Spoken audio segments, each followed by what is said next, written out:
Hello there, welcome to Vietsound channel. Today we're going to talk about the O sound. So are you ready? Let's get started. The O sound can occur at the beginning of the word, like in the word ông, or at the middle of the word, like tôm, or at the end of the word, like bố. Now let's see how to pronounce the O sound. First, the tip of the tongue is placed behind the lower teeth. The body of the tongue is down. Raise the back of the tongue high up. Tense your tongue and pull it towards your throat. Open your mouth slightly. Round your lips into a circle and make them tense.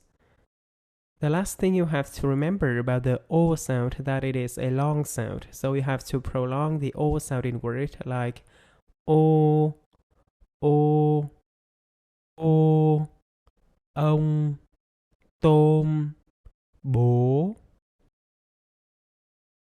Now let's try to say some words with the O sound. I'm gonna say the word first, then you'll have a few seconds to copy exactly how I pronounce the word.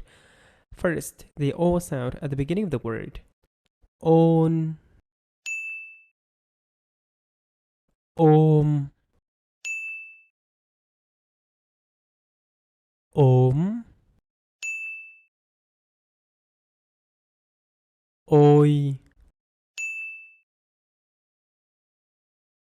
ổi, ốc, ốp, ông, ống. Now the O sound at the middle of the word.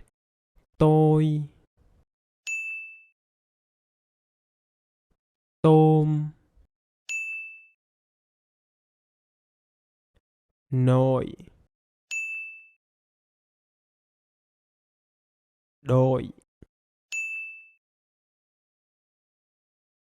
bốn,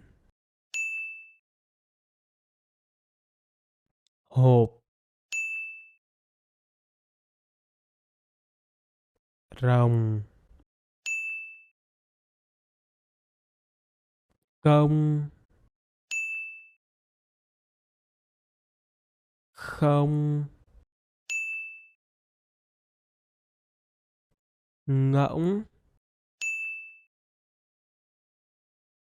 Now the O sound at the end of word. Bố, đô, cô, cỗ, nhỏ, chỗ, lỗ, gỗ, bột tôm, lông nhông, bối rối, mồ côi, công nông, bông hồng, ống cống, bổng lộc. Now let's practice saying some sentences with many of the O sound. We're gonna do it in 3 steps. On the first step, I'm gonna say the sentence very, very slowly. Then I'm gonna do it a little bit faster. And on the last step, I'm gonna say the sentence with normal speed.